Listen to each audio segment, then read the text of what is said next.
Hey everyone, I'm Shalaka Pawar and you are watching The True Gourmand. A few days back, I'd put up my soya chops masala photo on my Instagram story and so many of you messaged and asked for its recipe. So today I'm going to show you how to make soya chop masala or soya chop curry. Now for soya chop curry or soya chop masala, of course, you first need soya chop, and these are soya chops that you get in the market. You also get it in tins on Amazon. So this is what I bought. I washed them completely and I also patted dry them. So this is how they look like. I'm going to show you how to work on these chops now. So first of all, take like one piece, and this is the stick that the chop has. So you just have to remove this chop from the stick by pushing the chop ahead. Oops, yep, here you go. But this is how you remove it. And once you remove the stick, all you need to do is basically take a knife and cut these into pieces. So here, 1, 2, 3, 4. So one stick pretty much makes like 3 to 4 pieces, and this is how it looks from inside. See, it has layers, but these layers are stuck together. I'll show you what we're going to do next, but before that I'm going to prepare all the soya chops just like this. Now I have added oil in this kadai, and I've heated this oil completely, and I'm going to fry our cut soya chops in this oil, but make sure that you're frying on a low flame. Low to medium is okay, but don't fry it on high flame at all. Just fry it on low flame till they are golden brown. Now while our soya chops are frying, I'm going to make the marinade for soya chops, because as soon as they fry up, we're going to put it in this marinade. For this, I've taken a teaspoon of mustard oil, but I have heated this mustard oil till smoke started coming out of it, and after that I've cooled it down. This is like a teaspoon of mustard oil. It's going to increase the flavor so much. With this mustard oil, I'm going to add in 1 teaspoon of Kashmiri red chili powder and almost 3/4 teaspoon of chaat masala. This is going to bring in a lot of chatpata flavor to our dish.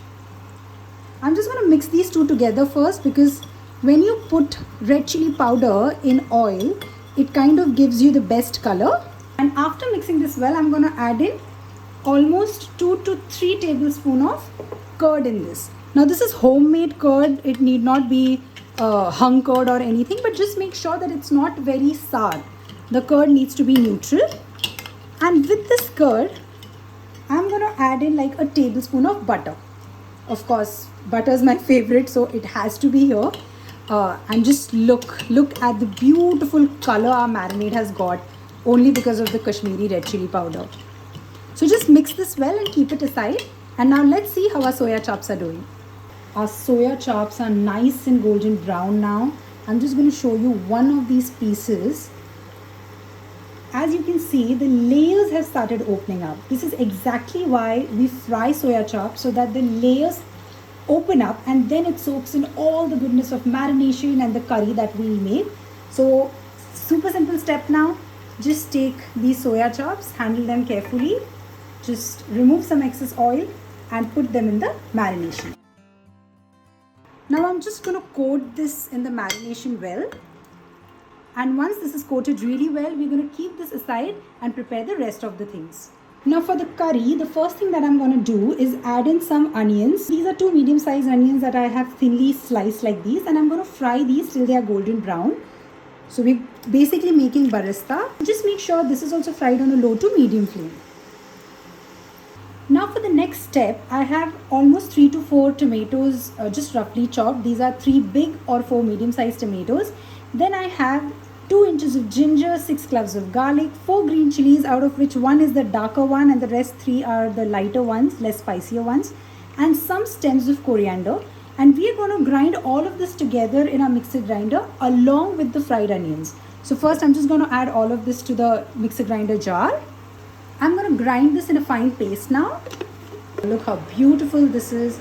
Now we're going to add our fried onions to this mixture and grind it once again. Now as you can see, the onions are nice and golden brown. This is exactly the stage that we need to remove the onions at. Now I'm going to directly put this in the mixer grinder jar where I had made a paste. You can also make a separate paste out of this. So I'm just going to put all the onions in this, let it cool down for a bit and then grind it again. Now our paste is all done and ready. It's nice and thick. I'm going to keep this aside and start the final process of making this gravy now. So I've basically kept the same oil in kadai. I just removed the extra oil that was there. And now in this oil, once it heats up, I'm going to add in some khada masalas. So in my khada masalas, I have a bay leaf. Then I have some mace.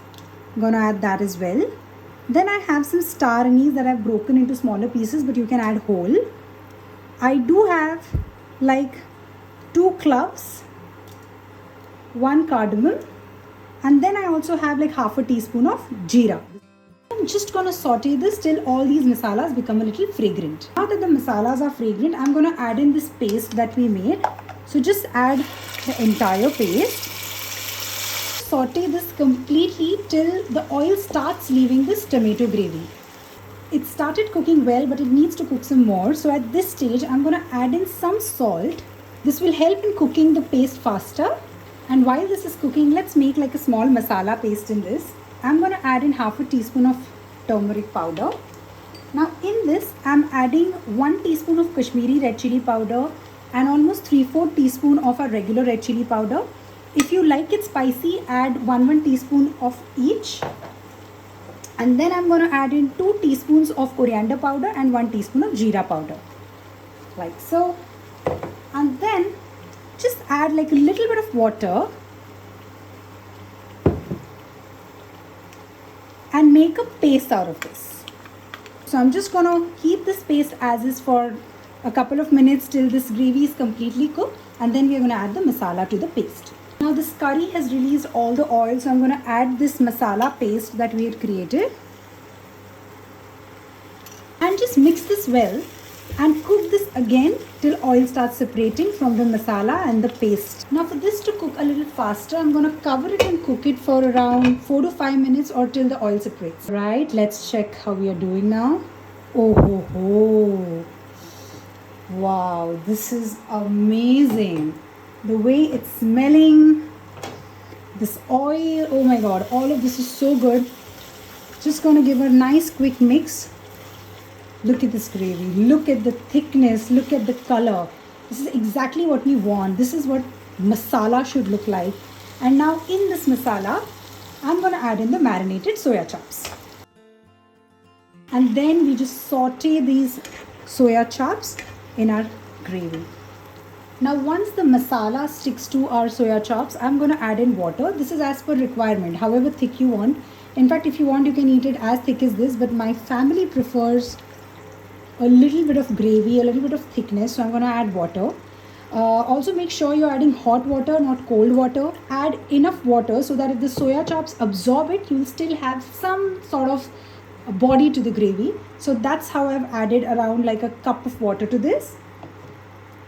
Mix this well, and then once it starts boiling, I'm going to add in like half a teaspoon of garam masala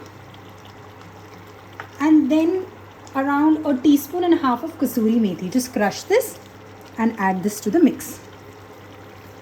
Mix this again, and then on a medium flame, just cover this and cook this for around 7 to 10 minutes. Let's check on our gravy.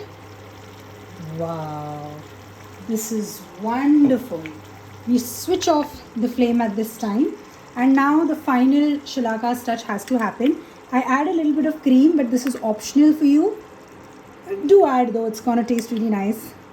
So here you go, like around 1.5 teaspoons of cream.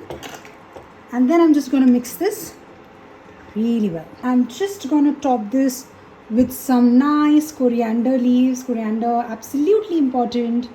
And my friends, our masala soya chop is completely ready to eat. Hope you like this recipe. Soya chop is known as a good substitute for chicken when you can't eat chicken. So do try it at home and let me know in the comment section how it was. I'll see you guys in the next episode of True Gourmand. Till then, bye-bye.